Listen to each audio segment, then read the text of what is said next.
that had the NFL comeback, NFL Week 1 comeback. The NFL was not the most interesting or biggest thing, in my opinion, of the sports weekend.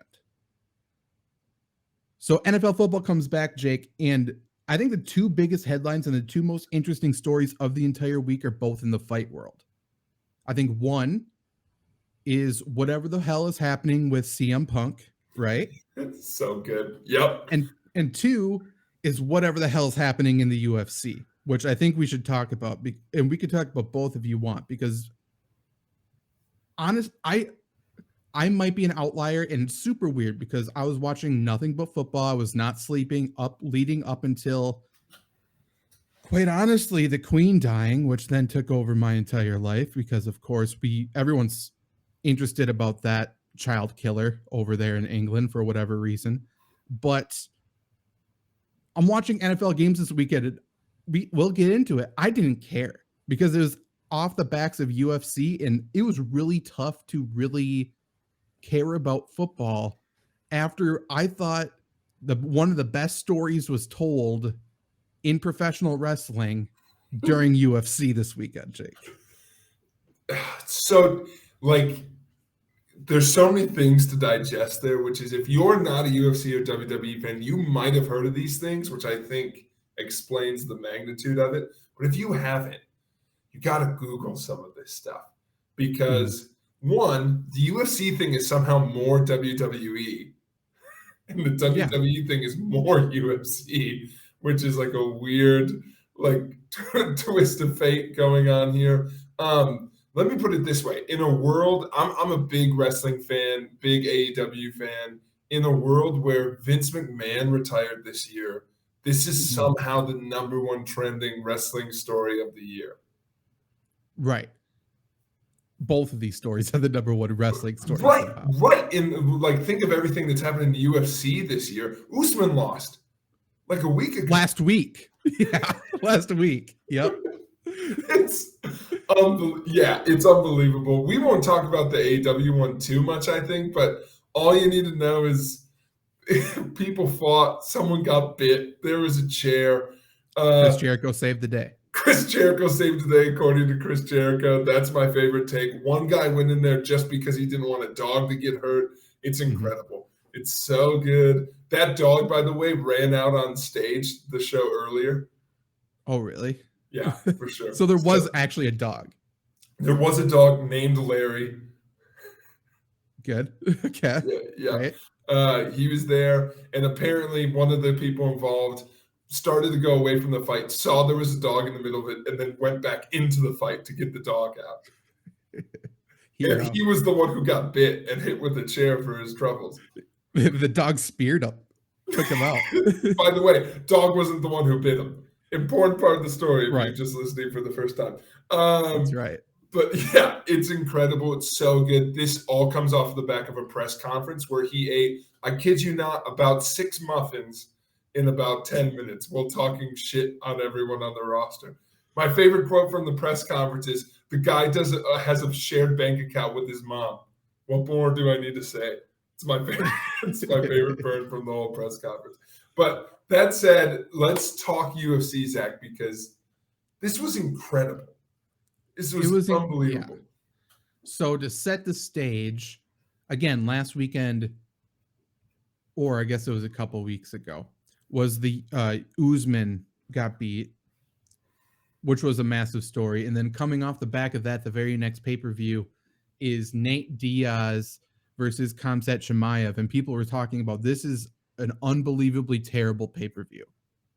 No one's going to watch it. The only redeeming quality about it, the only reason anybody is interested in this pay-per-view is because Nate Diaz is going to be fighting his final fight in the UFC.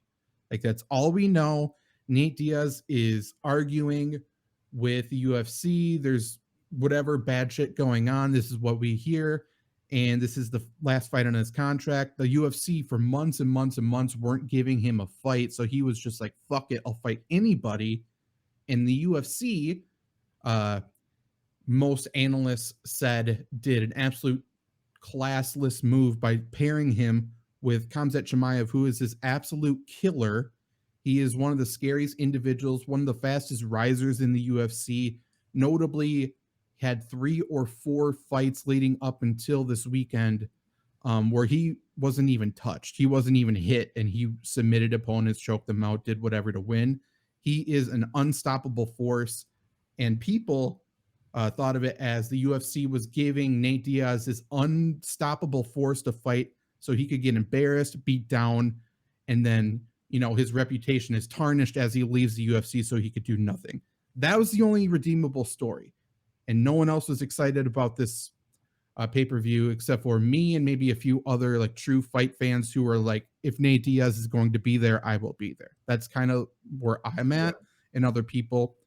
And Tony Ferguson was also on the card. He's another OG fighter, similar story. So then fight week is going on. They go to the opening press conference. Like always, there's always fighters there. The media gets to ask the fighters questions, and it's delayed.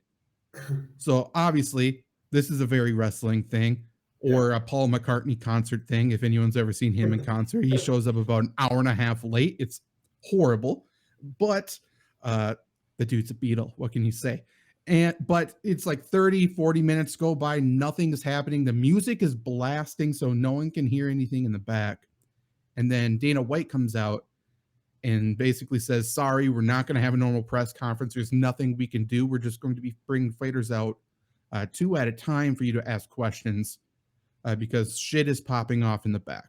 That's all he says. Like, shit is going on. No one knows what's going on. Obviously, people are going to ask, what's the shit? What's going on? And he's being super cheeky about it. He's not saying what's going on exactly. They bring out 2 fighters, Kevin Holland and... was it Kevin Holland and Li Jingliang? I think it's, yeah. So. And yeah. So they ask them what's going on. And then Kevin Holland basically says the same thing, like, oh, shit's popping off, blah, blah, blah, blah, blah. And then a bodyguard comes in from the back, essentially, to Dana. And he's like, yeah, sorry, we can't do anything. And they canceled the entire press conference. No one really knows why. Tony Ferguson comes out, takes a mic, and makes a joke like he always does. And then he left. Khamzat Chimaev is seen getting escorted out, screaming at people. And then we find out there's a massive brawl backstage with like 40 or 50 guys. A water bottle was supposedly thrown. Someone was hit, blah, blah, blah. There's a bunch of stories coming out, but none of the stories are the same.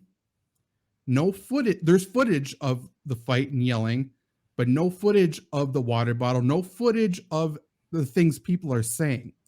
So there's so many weird mixed messages going on, which, you know, the conspiracy theorists in me, and shout out I Don't Think So podcast with their conspiracy theories, like something weird is going on. And we can get into that as well, but something weird is going on. All these fights are going on. All of a sudden there's drama for this pay-per-view. All of a sudden there's attention on this pay-per-view. And then weigh-in day comes. There's people missing weight, whatever. There's a leak by Ariel Helwani that Khamzat Chimaev is really struggling to make weight, to cut weight. And his doctor ordered him to stop trying to cut weight. He is 8.5 or 8 pounds over, which is weird because weigh-ins were not closed yet. Weigh-ins, I'm not even sure we're open yet. And this never, ever, ever happens. And oh, by the way, they never share how much they're over and stuff like that. So that's weird. So then the weigh-in show happens. Chimaev steps on the scale. He's 7.5 pounds over. He says, oh, that's not that bad. And then he flips off the audience and he's doing his whole heel thing. And he's finally a villain. Now people are booing him. And then we find out Dana White has switched the fights the day before the fights happened. So the top 3 fights on the card are switched. Nate Diaz was supposed to fight this unstoppable force in Khamzat Chimaev. He is paired now with Tony Ferguson, an OG, a Southern California guy who is also an Ultimate Fighter winner, who is basically has the same story as Nate Diaz, but they have never fought, which is weird. Mm-hmm. He pairs those 2 together. He pairs Khamzat Chimaev and Kevin Holland, who were the 2 getting in a fight backstage supposedly together. And then Li Jingliang and Daniel Rodriguez were just like the left out pair. So now they're fighting. So now the day before the event, there's 3 new fights on the card, 3 fights that are a lot more exciting. There's all this hype for it. And it's super WWE. There's someone missing weight. There's this happening, that happening. And the weirdest thing about this, Jake, is Tony Ferguson switched weight classes beforehand to go back to welterweight, same weight class as Nate Diaz. So that's how that pairing worked. They were the exact same weight, coincidentally. Khamzat Chimaev was overweight by 8 pounds and weighed the exact same as Kevin Holland for that weight class. That's weird. Mm-hmm. And then the third fight was Li Jingliang, Daniel Rodriguez. Those two were not close. That was just another catchweight fight. Jingliang, I think, was outweighed by like 8 pounds. So, but it's weird. So it was a super exciting pay-per-view. There's all these stories going on. It was super WWE. Khamzat Chimaev, the person who wanted to be a heel forever, but was unbelievably loved because he was just an insane fighter, is the most hated fighter in WWE, or not in WWE, in UFC. He cuts an insane promo afterwards, just talking about killing people and blah, blah, blah, blah, blah. He is massively booed. Nate Diaz gets to fight. Nate Diaz gets to go out on top. He beats Tony Ferguson. Tony Ferguson's awesome. So everything worked out perfectly. Nate Diaz gets a storybook ending. Tony Ferguson gets an exciting fight. Khamzat Chimaev was, if anyone wants to go back and watch that fight, it was 2 minutes long of the scariest fighter I've ever seen in my life. Yeah. It was just an all-around weird event, and it seems like it was set up this way. Like everything, either the stars aligned perfectly and it was a once-in-a-lifetime unbelievable break, or this is so unbelievably calculated and it was the greatest storytelling of all time. It seems super booked. You know, I don't know anything about the backstage, like booking philosophies or like stuff like that. But I think, to your point, the part in reading about stuff that caught me off guard was, I wonder when this went into place.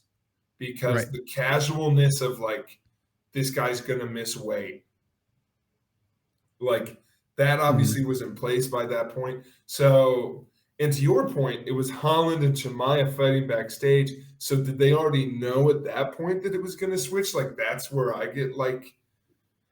Well, also, supposedly a doctor told him to not cut any more weight, which is not true.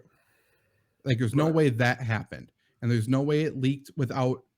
Like, whether the UFC planned this or not, Chimaev knew this was going on. And to your point, when did this all get set into place? In my opinion, it's as soon as Usman lost. Because the way as the UFC works is there's that title fight.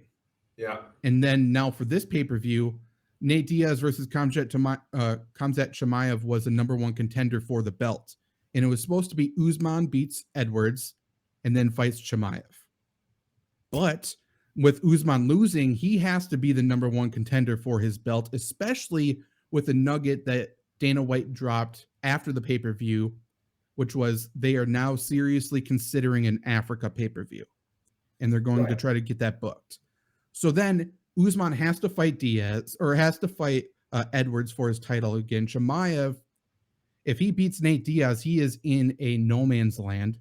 So what does he do? He goes 8.5 overweight, which now, according to Dana White, means he's not going to be in this division anymore. If he can't make weight by that much, he has to move to middleweight.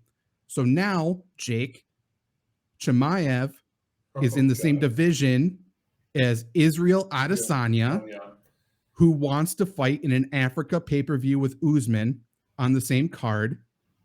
So expect to see Edwards versus Usman, Adesanya versus Chimaev, both title fights in UFC Africa, first pay-per-view in Africa. What a good story and what calculation. If they could somehow get Francis Ngannou on that, it'd be the greatest card of all time. Or what's happening with John Jones? Francis John Jones. Francis John Jones. Give John Jones a warm-up fight against DC. Yeah. Just in the parking lot beforehand. I'll say this booking has one flaw that UFC can't always control because it's not WWE and it's not fake and guys can't come back willy-nilly. I really want to see Diaz Chimaev now. Yeah. Like you kept them apart just long enough that like now Diaz is super face and Chimaev's super heel. So I Yes. do kind of want to see it, but oh well, that's not going to happen. I would be so excited for that card, and hopefully it can happen at that show. But in general, would love Chimaev Adesanya. Which is going to happen. And the cherry on top of the whole weekend was people were like, this was great, but it's bittersweet because Nate Diaz is gone. And then Nate Diaz says, I'm going to go do my shit for a second. I'm going to go and master another sport. And then I'm going to come back here and fight for another title in the UFC. He has plans to come back to the UFC. So Nate Diaz's UFC reign is also not done. So like everything is coming up UFC. And Dana White. Congratulations, Dana. And Dana, if you can get fighters who are like just 8 pounds away from each other, give the people what they want. Volkanovski tie. Yeah, I think it's only about 8-ish pounds. Right? Yeah. That would be scary. I don't even know what would happen. Ty would just be like Francis. Oh my God. Neither's gonna tap. I don't know what's gonna happen. One of them's dying. I don't know for sure. Legitimately. Yeah. So I mean, it's interesting because like people have been going back to WWE and professional wrestling, obviously since like the AEW come up and stuff like that. If you're a professional wrestling fan, I would suggest, and you're not a UFC fan yet, this was the UFC card to get you into UFC. And I would go back and watch it. I think it's super, super story driven. But I mean, also, oh, by the way, the entire card was awesome. Our girl, Irina Aldana, was in. Did you see her finish or no? Yes. Fucking the first up kick from her back to a body shot knockout. She kicked the girl in the liver so hard that she was done from her back. It was stupid. I love it. Scary. You should watch this card and you should watch Ortega Volkanovski. That's all. That's all you need to get into this sport if you're a wrestling fan, because that's as booked as it gets. That was insane. Yeah, it really was. Yeah. They booked me to win. I can't pass out. Right. The quotes afterwards are insane. I heard him gurgling. It's like, come on, dude. That's not fair. And what a good word. Yeah, true. That's an article I should write. We'd have to tag team it, but UFC fights pro wrestling fans should watch. Yeah, honestly, that could actually be really fun. GSP in Canada is a must. Probably Forrest Griffin breaking his own arm, doing that, still winning for sure. One of the probably Brock Lesnar Couture. Yeah, I would say so. Watch any of the oh no, why can't I think of either guy's name? I'm so tired. I'm sorry. Who's the biggest guy in UFC history? Chuck Liddell and Tito Ortiz. Watch all three, especially the third one. That wasn't even in the UFC. Ronda Rousey, Holly Holm. That would be a good one. Yeah, there's so many good ones. Oh, that one always seems super booked to me. Khabib and Conor. True. Like that was UFC, or that was WWE. That was insane. That was wild. Yeah. True. So many good ones. Well, Zach, should we pass on over to I suppose the second biggest sports of this weekend? Yeah, second biggest. And Jake, we might as well start with our weekly segment that we always do. And that is the worst from this weekend. And I was going to make it Queen Elizabeth, not going to lie, but I did not. Yeah, screw Queen Elizabeth. She has dominated headlines in the American. I think she's been in America 7 times her entire life. Let's get over it.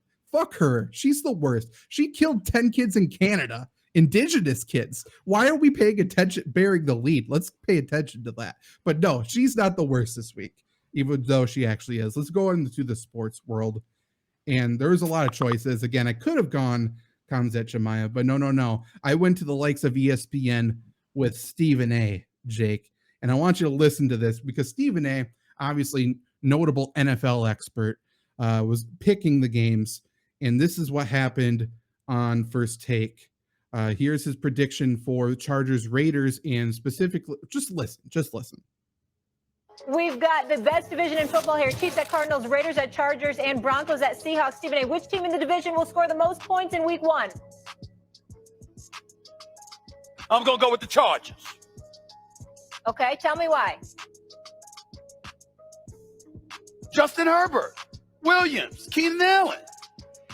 Okay. All right. Period. I guess you got time Ain't for nobody one stopping more. that offense. We'll dive in deeper here. Raiders, Chargers. Who are you backing to win this one, Stephen A.? I don't know. I'm going to go with the Raiders. I'll just go with that What right a now. day, I'll just go with that everybody. right What now. a time to be Shoot alive. Goodbye. How ESPN do you have to be to first? Oh my God, this makes me so angry. So let's recap. Which team in the division is going to score the most points? He says the Chargers. His reason was listing off players after taking too long to answer. Next question. Who wins between two teams in the division who are playing each other? And one of the teams was the one he said was going to score the most points in the Chargers. And he said, I don't know. And he picked the Raiders. So the Chargers are going to score more points than the Raiders, but the Raiders are going to win. That makes me so angry. That's the worst. That's ESPN in a nutshell. It made me so upset. Somewhere Al Davis is smiling. That's how he's been wanting to win games for years. We might not score the most points out there, but we're going to win, damn it. Yeah, it doesn't matter what the scoreboard says. It matters if we won in our hearts, and that's what Stephen A. was doing. You missed. I didn't show you the video. When he's naming off names, he goes, Justin Herbert, Keenan Allen, says one, Austin Eckler or whatever he says, and then he does a head nod like, next player, but I can't think of another player. Like, it made me so angry. He is the worst. And that's why, Stephen A., congratulations. Week 1 of the NFL, you are officially you're the worst. Congratulations, though. Pretty high honor for this show, to be completely honest. Jake, he has not made this list yet, but you have another bearing the lead for this week. Isn't that correct? That's correct. I do have a nomination, though. I do want to nominate the announcers in the Titans game, only because late in the game, I just can't get over the indignation of the announcer because I get it, but it's 3rd and 1. Instead of handing the ball to Henry, who did not have a good game, they went for their tight end around, and the announcer sounded like their son just cheated on a test. Like, really? He's just like, an end around? You have Derrick Henry. Why would you do that? Why would you do that? What are they thinking? Do they know Henry's back there? And I was like, yeah, they fucking know he's back there. He didn't sneak in the huddle. You seen his legs? True. That's very true. Get dark in here? No. Why are 2 tree trunks covering the sun? But I do have a bury the lead, Zach. This, for people who don't know, new to show, new season maybe, welcome. This is one of our many favorite segments, I would say, top 20 for sure, where we talk about players, people in sports, and what they should be known for, Zach. And this time I've got some football names in here, some basic rules we like to follow. It's got to be funny, can't be too serious. Notable example, I love going back to the tennis example of you can't think of, what's his name? Not Federer, but the dickbag. Novak Djokovic. Djokovic was nominated once for being a wedding singer at a dictator's wedding. Too dark. A little too dark. But it's a great fact, though. Funny. It's very funny. It is very funny. And it has to be, you have to know the player from something else. So I've got 3 names here. One of them, Zach, you may have mentioned already. Oh, okay. Tease. And we're going to start there. I will say one of these has a little less than the other ones, but I thought it was worth throwing him in there. But so we are going to start with that guy. Zach, what comes to mind when you think of TJ Watt? Oh, always in the shadow of older brother JJ Watt.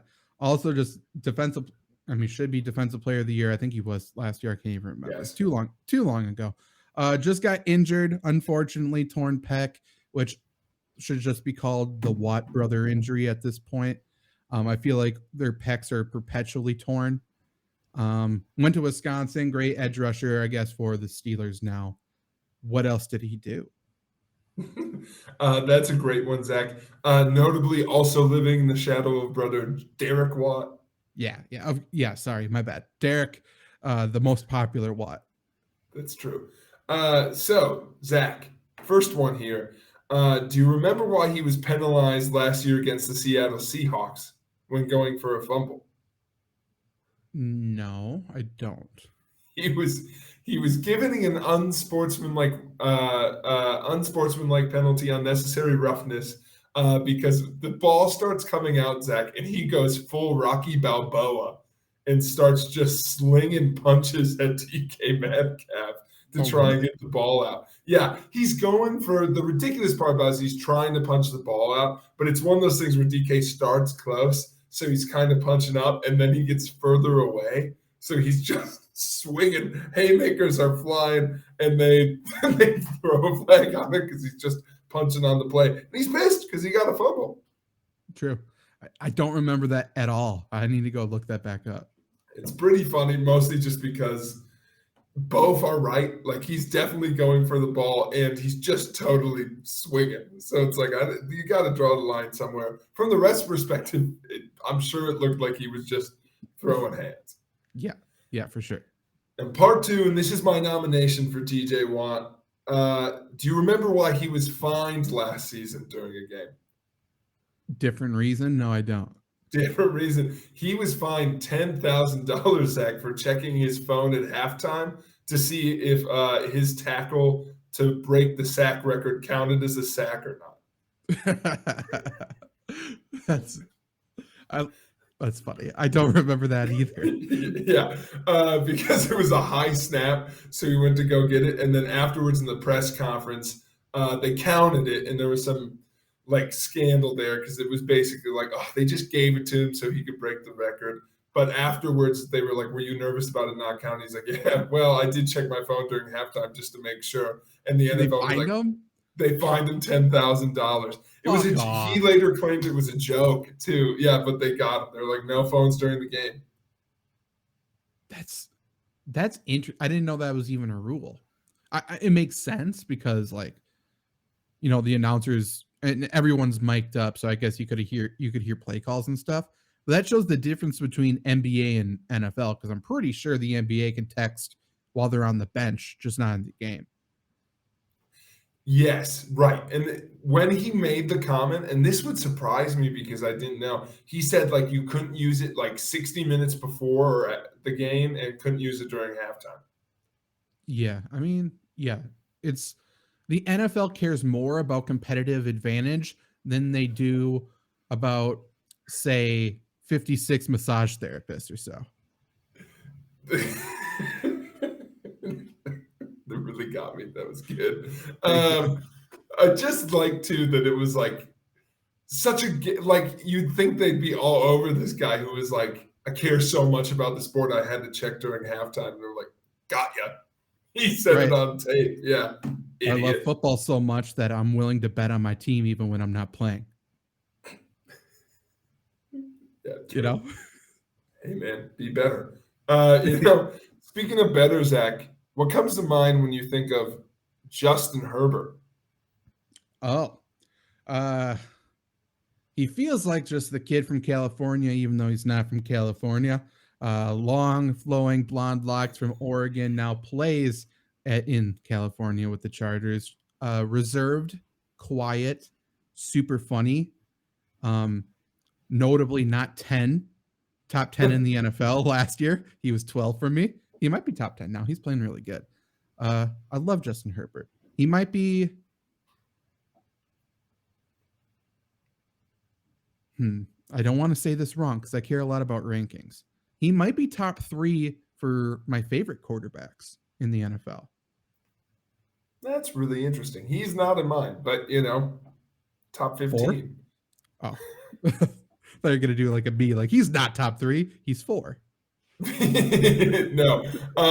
I remember what he did to the Badgers. Others may not, but I do. He ran wild. He looked like Lamar Jackson. It's true. Speaking of wild, Zach, do you remember what his animation looked like for Monday Night Football? Oh, yeah. Bad. Yeah, really bad. That's our first one. Look that up, folks. They gave him a weird, doing a weird, dance where he's doing finger guns. I think he was supposed to do the Kiki, Do You Love Me, dance. Oh, yeah. But it was bad. It was some TikTok dance, and it looked haunted. Yes. Yeah. I don't know why they feel the need. They're like, we have to get a new one of these out every single week because everyone loves them so much. And it's only talked about when it's bad. It's the same company who makes the bowling alley things, right? That's what it looks like. That's interesting. I want to know. There has to be one company who has a monopoly on that. That's very fun to think about. I would think so. Number 2. Do you remember? This is one of my favorite quotes ever, but I couldn't pick it as the nominee because it's not specifically him. But do you remember the weird analogy the Ravens defensive coordinator made about his arm strength? No. Talking about how strong Justin Herbert's arm is, Ravens defensive coordinator said he's one of those guys that can throw a strawberry through a battleship. That was Wink Martindale? Yeah. Awesome. Love Wink. Very good. One of those guys, by the way. That's my favorite. There's a few. There's a few out there who could do that for sure. He said it like everyone says it. I love when people do that. Double down. Right. Yeah. All right. And then finally, he's a quiet boy, Zach. Do you remember specifically what he said? He's so frugal, Zach. He's such an everyman. What won't he spend money on? I feel like I remember this. I can't recall it though. Tipping. I Bad wish guy. that'd be really good. 2 things specifically. He won't pay money for a haircut. Oh yeah. Which is how the subject came up. And he won't pay for groceries from Whole Foods. Fuck Whole Foods. That's my quarterback. That's my quarterback. He got asked about his flowing locks, and he's like, well, when's the last time you cut it? And he said, I found out my trainer cut his kid's hair. And he said, would you be willing to do mine? And he said, I've never turned down a free haircut. So he said, how long are you going to let grow out this time? Until someone else gives me a free haircut. So that's awesome. And then there's how do you like in California? It's pretty good, except for Whole Foods. I would never spend money at Whole Foods. Why spend money on calories? That's it's all just calories. It's my favorite quote. He's just a gym rat. He is. He is football all the time. But yeah, specifically call out Whole Foods, which I just thought is so funny. I want to see him get a Whole Foods endorsement now. Yeah, and then he's up against stiff competition, Zach. Not only TJ Watt, but I don't know if I want to hype this up too much, but I think we've got an all-timer in the next one. Really? Okay. I'm excited. What comes to mind when you think of Marcus Mariota? Younger than you would think. Yeah, he was on our Mind last show. Yeah, notably 28, if people were listening last week. Heisman winner, won it over Melvin Gordon, I do believe, from Hawaii. He did it before Tua Tagovailoa did it, so he did it before it was cool. Oregon quarterback, journeyman in the NFL, now starring for your Atlanta Falcons. Other than that, seems pretty boring, but there must be something. Zach, what a tie-in. My first one here. Coming out of college, his head coach, the Oregon head coach at the time, McMurphy, said that an NFL coach and general manager went to talk because he asked them why they weren't interested in Mariota. And they told Helfrich, one of the other coaches, the fact that Mariota had no red flags at all. Apparently he didn't even lag in returning text messages or chew his nails or failed to clear his dirty dishes after dinner or anything at all that bothers anyone was in itself a red flag. Agreed. 100%. I'm on board with this. That's very good. That's good analysis. Marcus Mariota's got to be up to something. He's the most suspicious man in the NFL. I agree. They Von Millered him. Yeah. The only person who could put up with him is Arthur Smith, who is Also, the whitest man I've ever seen. Yes. Also, Zach, he got. Do you remember a press conference where he got snippy and then made an apology? No. Well, with the Titans, he lost to the Cardinals 12-7, which is a good reason to be snippy. So he was short with reporters. He wasn't very happy.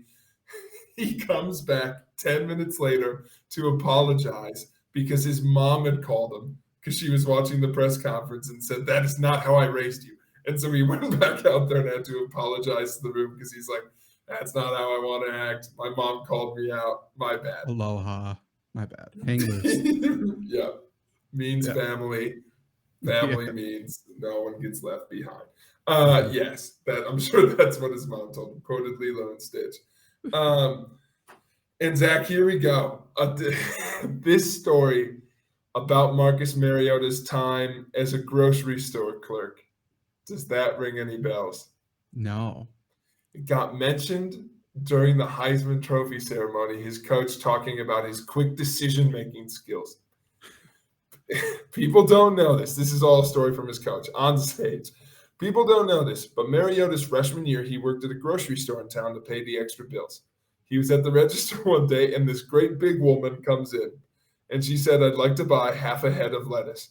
He kind of looked at her funny and said, "We don't sell half heads, ma'am, only whole heads." And she got real mad. So he walked back to ask the manager what he should do.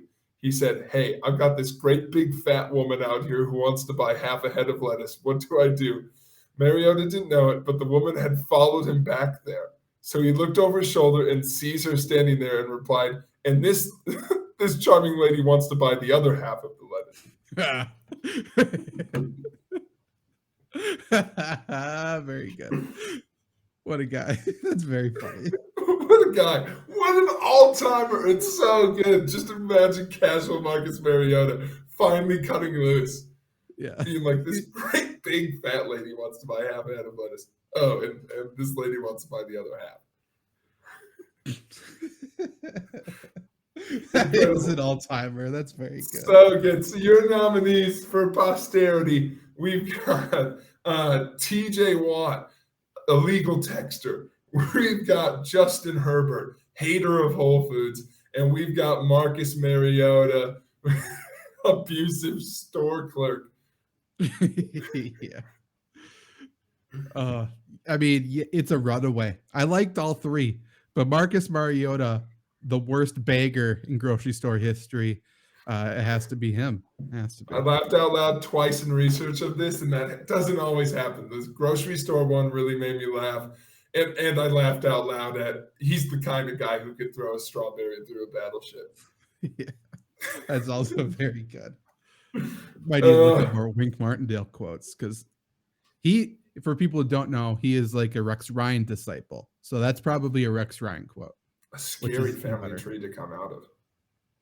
Possibly the scariest, yeah. Also probably has a foot fetish, as we know Rex does. It's a weird thing that got confirmed.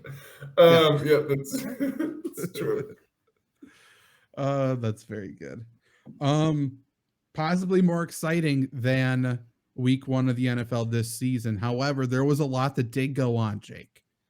And in years past, we would go game by game, break down every game, list who the top performers are, what were the big takeaways, yada, yada, yada. But you know what? You can watch ESPN. You can watch Stephen A's expert analysis if you want to know exactly what happened in each game stat-wise. But Jake and I did the heavy lifting for you in terms of what do you need to know from each game. And again, we're recording this Monday night now. Obviously, I assume most of you understand that because you didn't get a show Monday morning. So we are recording Monday night. The Broncos have not taken on the Seahawks yet. So we do have 15 games to go over, and we are going to compile it into about 2-ish minutes is going to be the goal. We will see what happens. I'm guessing we won't, but we are going to run down each game quickly and give our quick hitter takeaways. Isn't that right, Jake?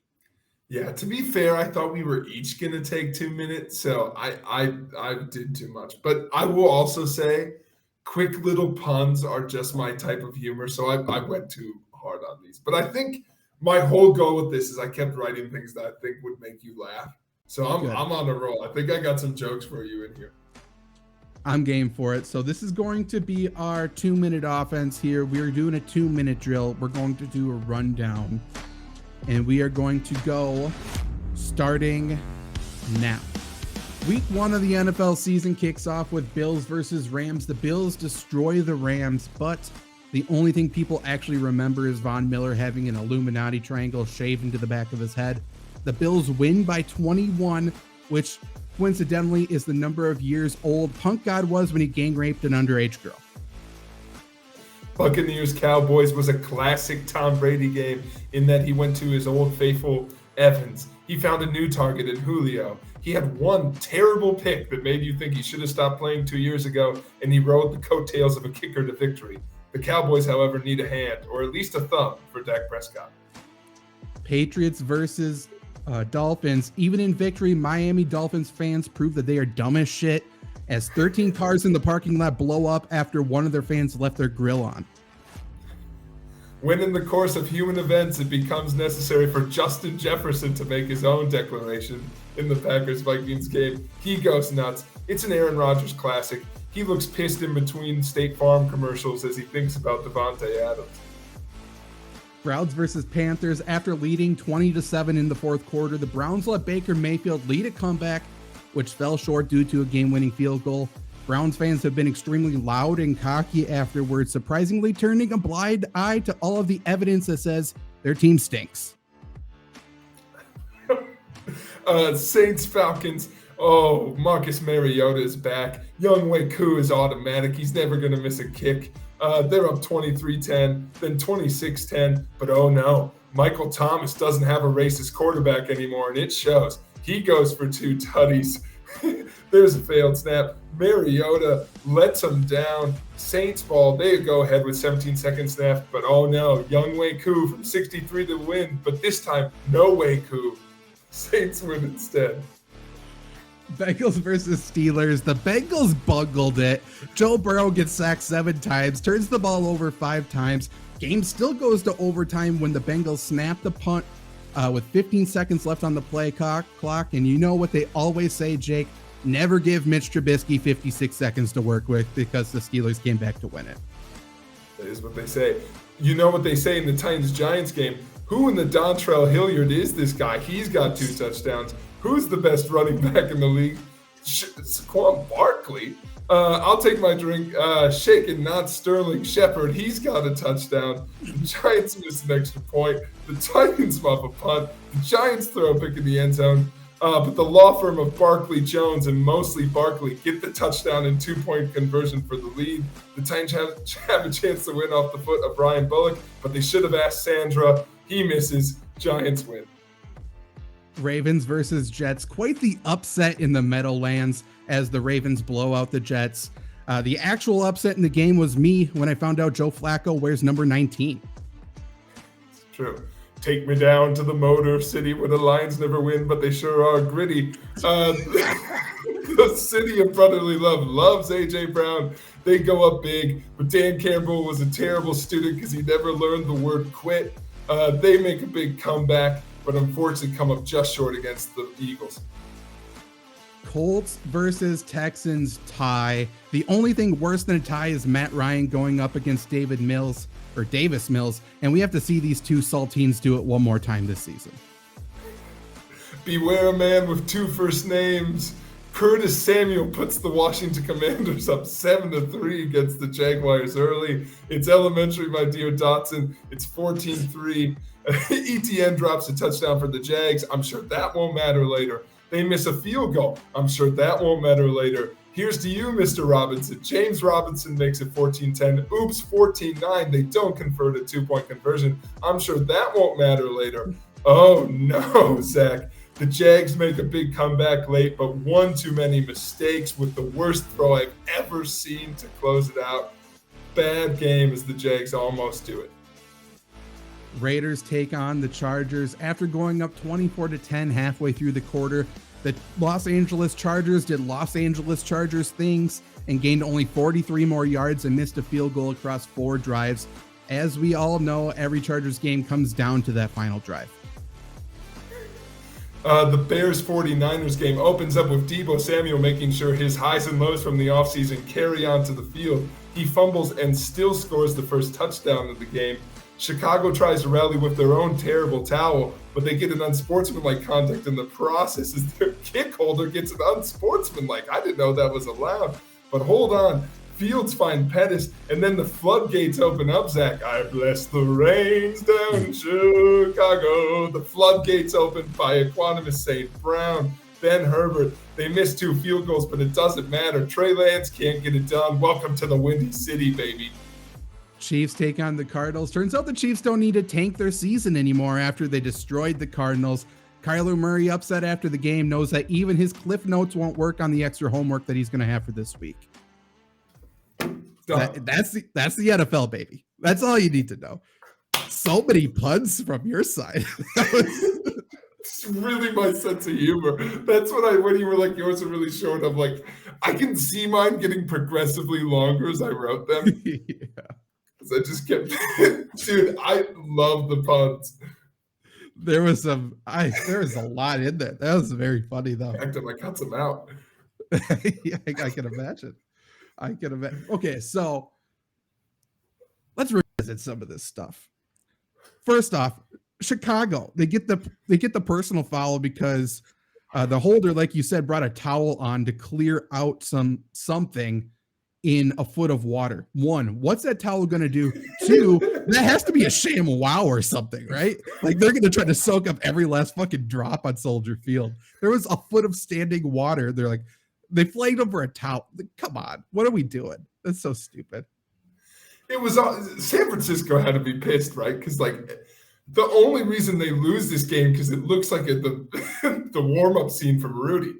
Like it's never rained that much ever. That's unbelievable. No, that new stadium really came in clutch. They must have moved it to New Orleans where no one was looking. Yeah, that's right. What else even happened? Chiefs. Jake, weird. Chiefs are good. Who knew? They were the best team I've seen this weekend. They were unbelievable. Them or the Bills? Bills were good. Bills were I kind of forgot about the Bills already. They're like the 2 teams I'm like really good. How much stock do you put in the Vikings? None. I thought that was the right answer, but I will say, I think if I could pick any receiver in the league to be on my team, it'd be Justin Jefferson. 100%. It's like they compared him to Cooper Kupp so much in that game. Yes. He's not as crafty as Cooper Kupp. He's not a lunch pail type of guy. He's not as sneaky athletic. But Justin Jefferson's very fucking good at football. Yeah, also low-key, I think my favorite joke in my rundown is every Aaron Rodgers game not just him sulking in between State Farm commercials? True. That's very true. That's very funny. Because they couldn't stop talking. Like, I get it. He's got new wide receivers, man. Like, I don't... To be fair, what else is interesting about this Packers team? Nothing. And that's, like, I think the thing. Especially when there's so many interesting games. I'll throw it out there. I think the Titans-Giants game might be the best game all year. It might. Let's just name it that. I need to go back and watch it because I only got to see like some highlights from it. But even watch the full highlight package because it like the ebb and flow of it is unbelievable, and it's hilarious how good Saquon Barkley is. He's good until about week 4 when he's going to get hurt. Yeah, him and Christian McCaffrey. Yeah, Christian, he wasn't very good this week either, but it's like, yeah, who's going to get hurt first? It's just kind of a rundown. I'm not even sure who got more carries, but, you know, that's going to happen. I mean, I think the big thing with that game is Daniel Jones really tried to throw it away a couple times. I also just, like, I don't know. It makes me wonder, like I think the Giants could compete this year in their division. Like, they were solid enough through. It's a great game when it comes down to, like, there's a muffed punt, there's an end zone pick, there's a fumbled snap. Like, every team's running so much conditioning next week. Yeah. I love it. That's my favorite type of football, baby. I'm not sure if I said it on this show or what show I said it on, but like someone asked like who could be the Bengals of this year, and my pick's the Giants. Like I think the Giants are sneaky kind of good. I think their offense is in place to be good. Their defense, I think, lacks like all of the personnel they need. But do you know who their defensive coordinator is? No. Wink Martindale, the guy who says Justin Herbert could throw a strawberry through whatever. Who Battleship. A battleship, my bad. The Bears needed a battleship on their field. There's so much water. But Wink Martindale is like an insanely good defensive coordinator. So like the Giants are going to make every game chaotic, which sometimes this shit happens and they somehow win. Like, by the way, big weekend for the Browns. Not necessarily the Cleveland Browns, but the St. Browns and AJ Brown. True. Amon-Ra St. Brown did good too, yeah. Huge weekend. I think to your last question, the statement you just made, the Eagles would be my pick for the Bengals of this year. Well, they made the playoffs last year. Yeah, but no one counted that. That's true. That's true. I think the Eagles are good too. Okay, so Bengal Steelers. There's a lot of things that happened in this game. That was another game that almost came down to a tie. So, like I said, TJ Watt going down is huge. Yes, but Burrow was sacked 7 times. He's been sacked 24 times in the past 4 games. Obviously, a bit of a break in between there. They also they fucked themselves so bad. Like I said, 5 turnovers from him. They also scored a touchdown during the game. It was clearly a touchdown. The refs didn't call it a touchdown. They didn't challenge it. And then they went for it on 4th down and didn't score. Then in overtime, obviously both teams really struggled. There was a minute whatever left on the clock, and they punted it with 15 seconds left. And if they just drained it those 15 seconds, they would have tied it. So like the Bengals screwed up every possible way, which is awesome. And then apparently 45 minutes after the game, the media left the locker room because they were done or whatever. Joe Burrow was still sitting in full uniform in his locker, just being weird, like super pissed, obviously, like, he's the ultimate competitor, but it's like, Joe Cool, go smoke a cigar or something. You're being weird. Like, take a shower, do something, fucking weirdo. This is a broader point. It weirds me out that like a quality of how much a guy cares about football is like obsessiveness. Yeah, that's true. Like, I remember when we did a buried lead about John Gruden, and it was like he woke up at like 3:25 every morning so he could watch game tape, even in the off season. And I'm like, who fucking cares, man? You can't retain all that info. Like, I don't know. Like, what would probably help you be a better quarterback, Joe? A nap. Eat a banana. Take a break. Your appendix. You lost it. Loser. Got him. Colts Texans was a nightmare. Turns out that was the game I wanted to ask you about because I didn't get to watch it in full detail. Like, is this just Davis Mills being Davis Mills? Like, what happened here? The Texans are going to be, I think we talked about it, like they're projected to be the worst team in the NFL, but I think they're going to make every game competitive. So when it comes down to every game's going to be competitive, on the other side, you have fucking Matt Ryan, who is Matt Ryan. And then weird, the Colts still don't have a second wide receiver. Like, it's been 20 years or so, maybe. Like, sign somebody. That's like, let me look at, I think that off the top of my head, and it makes me a little upset that I think I know his name. I think their second leading receiver was Ashton Doolin.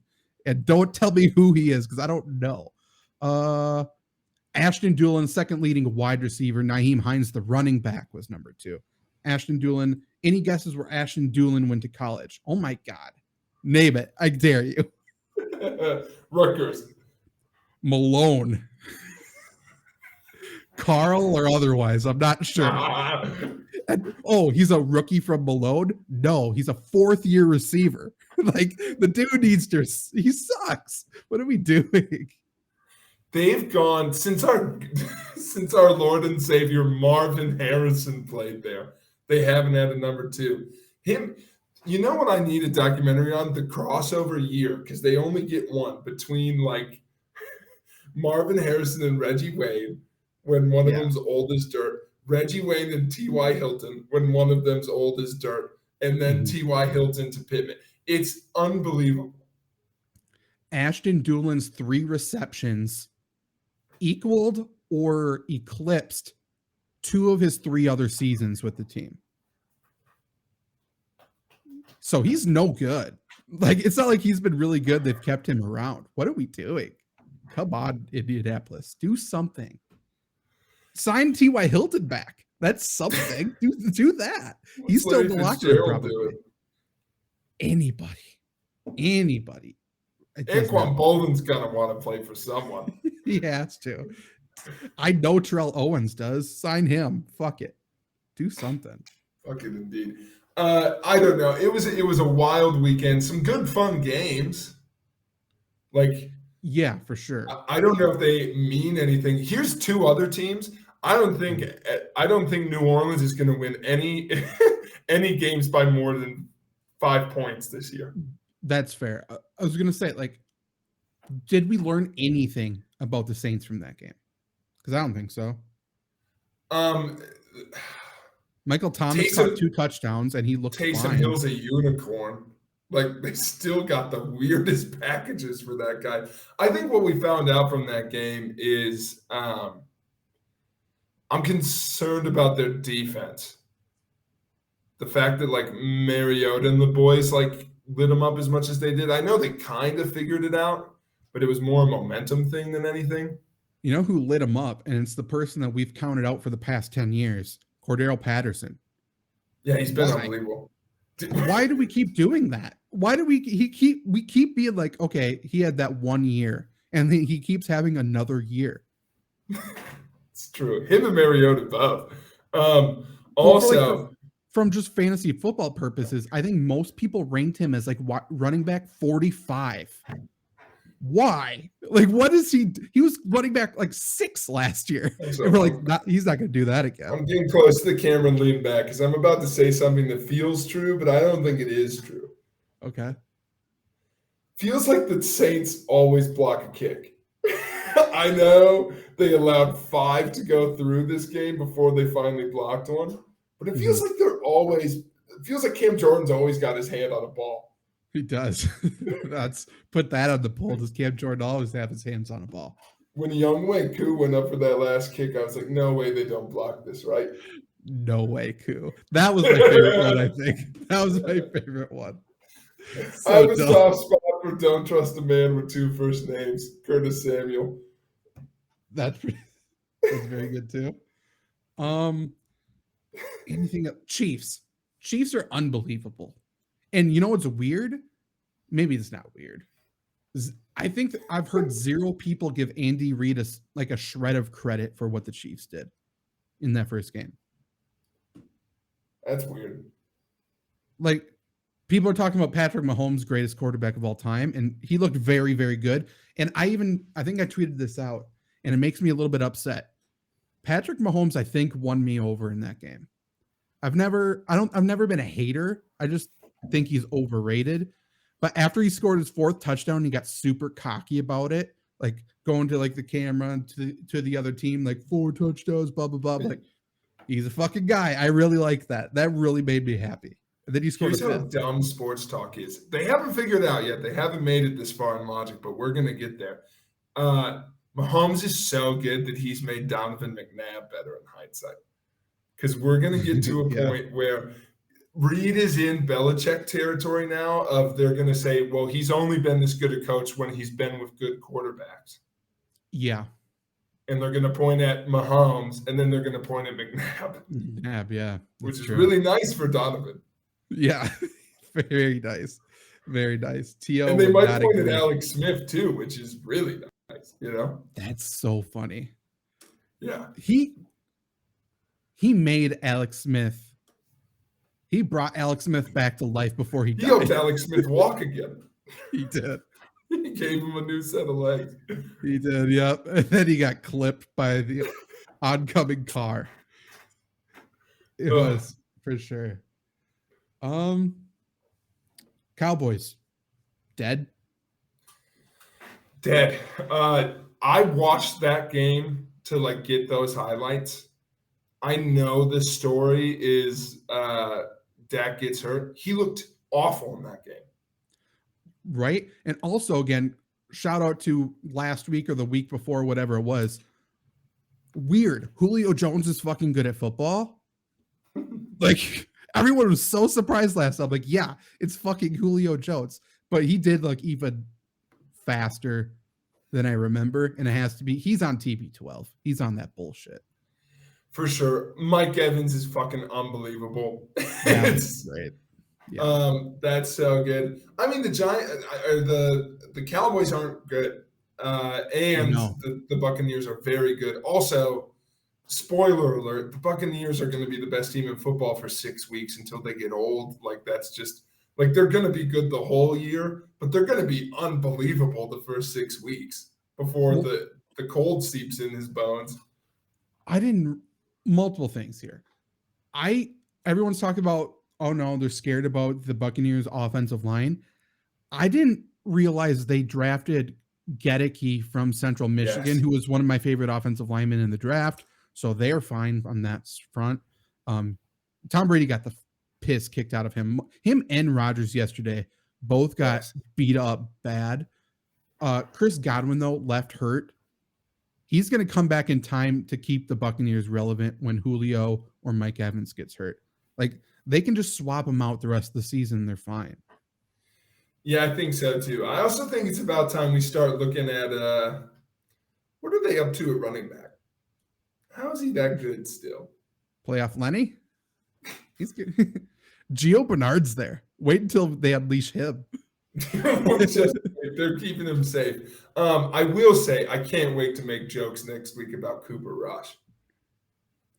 They have to trade for a quarterback, right? No, let Cooper rush. The gold rush. The gold rush.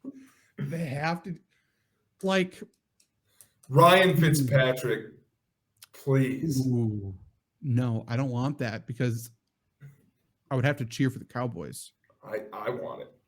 Turn them face. They have to check in with Jimmy Garoppolo, right? That's the obvious one. One of the Pittsburgh guys, Tyrod Taylor. Oh, fuck. They're getting Mason Rudolph. That's awesome. I hate Mason Rudolph. Please trade for him. Put it on the poll, Zach. What's a whiter name, Mason Rudolph or Cooper Rush? Or Davis Mills. What a great third option. Oh, great one, Zach. There you go. What if they get Mike White?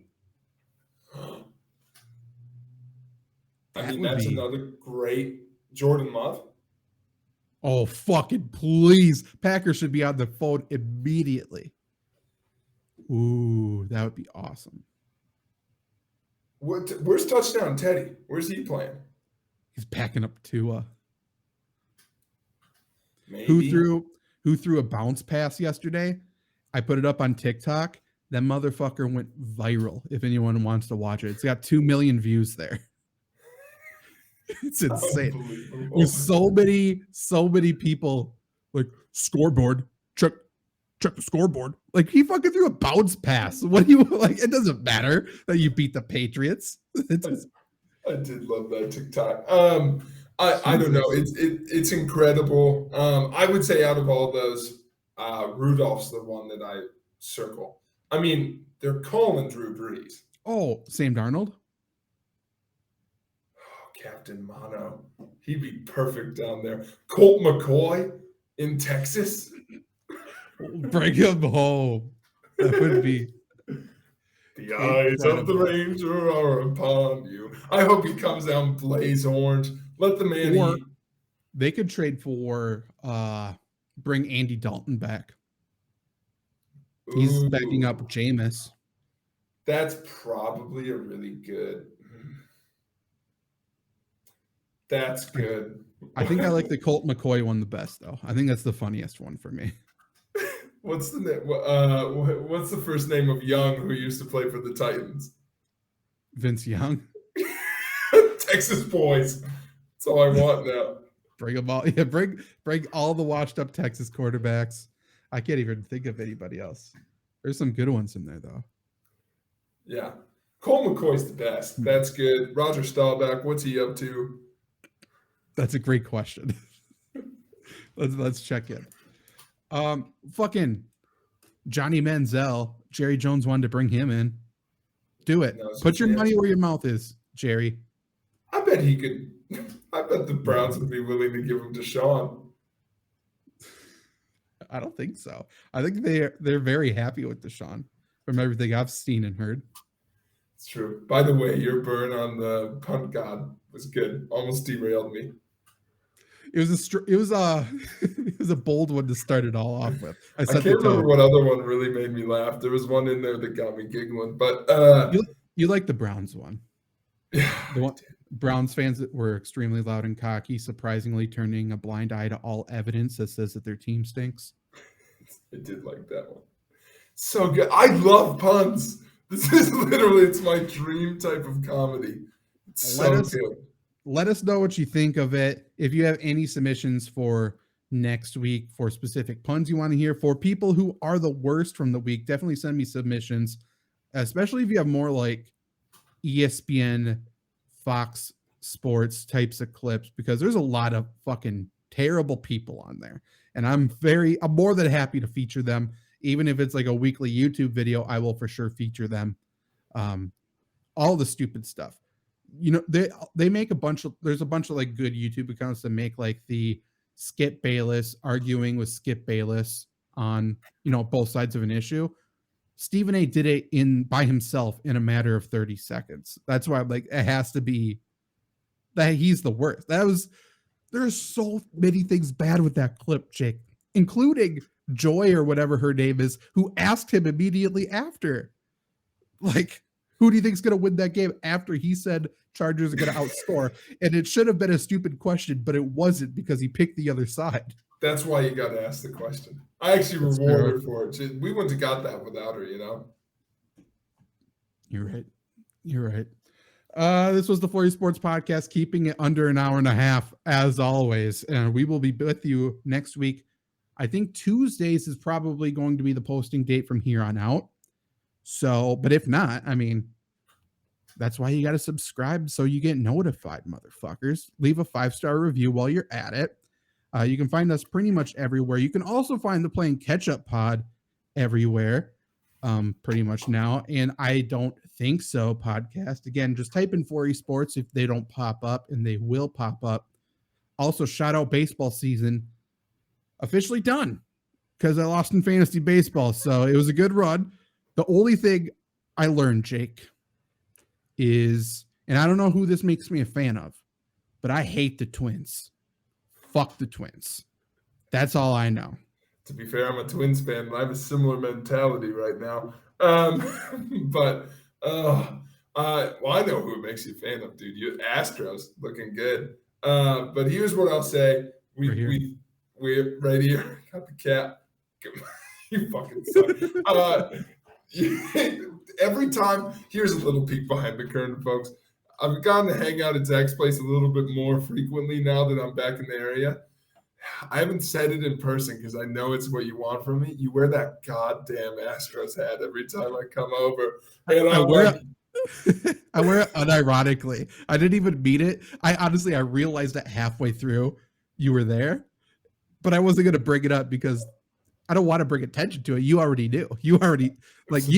So. It's terrible. All right, I'll end the show this way, Zach. It was just September 11th. Thank you to all of our military members who are serving overseas. If you happen to be on let's just say a cruise ship, a tanker, watch out for Justin Herbert and his strawberries. He could take you down.